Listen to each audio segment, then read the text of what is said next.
মোট ১২০টি যুদ্ধজাহাজ, এই সংখ্যাটি দেখায় ২৮ ফেব্রুয়ারির পর থেকে যুক্তরাষ্ট্র নৌবাহিনী কতগুলো ইরানি নৌযান ধ্বংস করেছে অথবা অক্ষম করে দিয়েছে।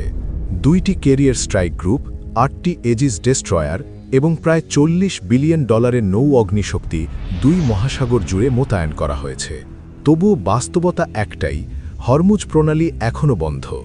বাণিজ্যিক জাহাজ চলাচলের ৯৫% অদৃশ্য হয়ে গেছে এবং প্রায় ৩,২০০টি জাহাজ, যার মধ্যে শত শত তেলবাহী ট্যাঙ্কার রয়েছে, উপসাগরের জলে নোঙর করে দাঁড়িয়ে আছে।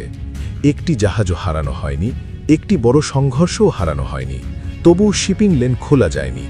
বিশ্ব অর্থনীতি প্রতি সপ্তাহে প্রায় $৪০ বিলিয়ন ক্ষতির মুখে পড়ছে। প্রশ্নটা তাই খুবই সরল, কেন? এই প্রশ্নের উত্তর লুকিয়ে আছে যুদ্ধক্ষেত্রের প্রকৃতির ভেতরে। হরমুজ প্রণালীর সবচেয়ে সরু অংশের প্রস্থ প্রায় ২১ নটিক্যাল মাইল হলেও বাস্তবে জাহাজ চলাচলের করিডোর মাত্র ৬ নটিক্যাল মাইল। ২ মাইল ঢোকার জন্য, ২ মাইল বের হওয়ার জন্য এবং মাঝখানে একটি বাফার জোন। এই ছোট করিডোরটাই পুরো যুদ্ধক্ষেত্র, যার বাইরে সবই ইরানের নিয়ন্ত্রণাধীন জলসীমা। এই সীমিত জায়গার ভেতরেই অবস্থান করছে ইরানের ইসলামিক রেভলিউশনারি গার্ড কর্পস নৌবাহিনী, যাদের কাছে রয়েছে ১৫০০-র বেশি দ্রুত গতির ছোট আক্রমণকারী নৌকা। এগুলো বড় যুদ্ধজাহাজ নয়, বরং ছোট স্পিড বোট, ফাইবার গ্লাস ও কম্পোজিট দিয়ে তৈরি এবং বেশিরভাগই ১৫ টনের নিচে। কিন্তু তাদের গতি অত্যন্ত বেশি, ৫০ থেকে ৭০ নট, এমনকি কিছু ক্ষেত্রে তারও বেশি। ছোট আকার এবং উচ্চ গতির কারণে এগুলোকে রাডারে শনাক্ত করা কঠিন। প্রতিটির দাম তুলনামূলক কম হলেও প্রতিটি নৌকাই বহন করতে পারে অ্যান্টি-শিপ অস্ত্র, যা বড় জাহাজকেও অচল করে দিতে সক্ষম। তাদের কৌশল অত্যন্ত সরল কিন্তু কার্যকর। একসাথে ৩০ থেকে ৫০টি নৌকা চারদিক থেকে আক্রমণ চালায়, শত্রুর সেন্সরকে বিভ্রান্ত করে এবং প্রতিরক্ষা ব্যবস্থাকে চাপে ফেলে। এর ফলে প্রতিপক্ষকে এমন একটি অবস্থায় পড়তে হয় যেখানে প্রতিটি প্রতিরক্ষা মিসাইলের খরচ আক্রমণকারী নৌকার চেয়ে বহুগুণ বেশি হয়ে যায়। এখানেই যুদ্ধটি প্রযুক্তির চেয়ে অর্থনীতির লড়াইয়ে পরিণত হয়। একটি SM-6 ইন্টারসেপ্টর মিসাইলের দাম প্রায় $৫.৩ মিলিয়ন, যা একটি সস্তা স্পিডবোট ধ্বংস করতে ব্যবহার করলে খরচের ভারসাম্য সম্পূর্ণ ভেঙে পড়ে।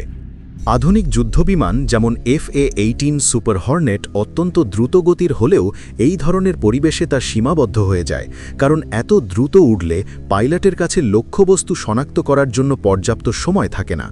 একইভাবে MH-60 সিহক হেলিকপ্টার ছোট লক্ষ্যবস্তুতে আঘাত হানতে সক্ষম হলেও এর অস্ত্র এবং সময় সীমিত, ফলে বৃহৎ সংখ্যক লক্ষ্যবস্তুর বিরুদ্ধে এটি যথেষ্ট নয়। এই পরিস্থিতিতে এসে পুরো সমীকরণ বদলে দেয় A-10 থান্ডারবোল্ট 2 বা ওয়ারথগ। এই বিমানটি তৈরি করা হয়েছে একটি শক্তিশালী 30 মিলিমিটার গ্যাটলিং কামানকে কেন্দ্র করে, যা প্রতি সেকেন্ডে ৬৫টি গুলি ছুটতে পারে। এই উচ্চ ফায়ার রেট এবং কম খরচের কারণে একটি ছোট নৌকা ধ্বংস করতে যে ব্যয় হয় তা অত্যন্ত কম, যা মিসাইল ব্যবহারের তুলনায় অনেক বেশি কার্যকর। A-10-এর গতি তুলনামূলক কম হলেও এটিই তার বড় সুবিধা, কারণ এতে পাইলট লক্ষ্যবস্তু শনাক্ত করার জন্য পর্যাপ্ত সময় পায়। এটি দীর্ঘ সময় আকাশে অবস্থান করতে পারে এবং একই এলাকায় ঘুরে ঘুরে নজরদারি চালাতে পারে। এটির সোজা ডানার নকশা কম গতিতে স্থিতিশীলতা বাড়ায় এবং এটিকে একটি অত্যন্ত নির্ভুল আক্রমণ প্ল্যাটফর্মে পরিণত করে। সবচেয়ে গুরুত্বপূর্ণ বিষয় হল এই বিমানের টিকে থাকার ক্ষমতা।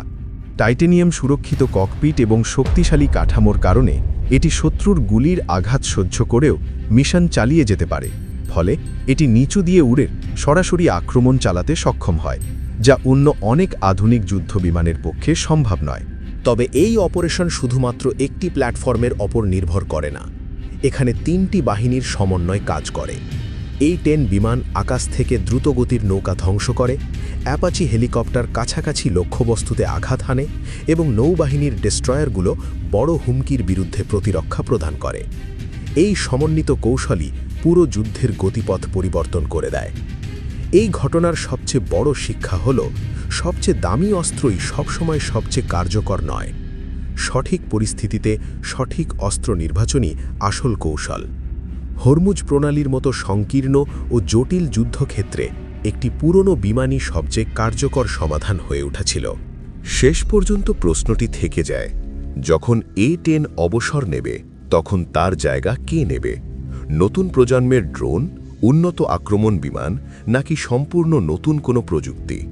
উত্তর এখনও স্পষ্ট নয়, তবে একটি বিষয় নিশ্চিত, যুদ্ধে জয়ী হয় সেই পক্ষ যারা সবচেয়ে ব্যয়বহুল অস্ত্র ব্যবহার করে না, বরং যারা সবচেয়ে সঠিক অস্ত্রটি বেছে নিতে পারে।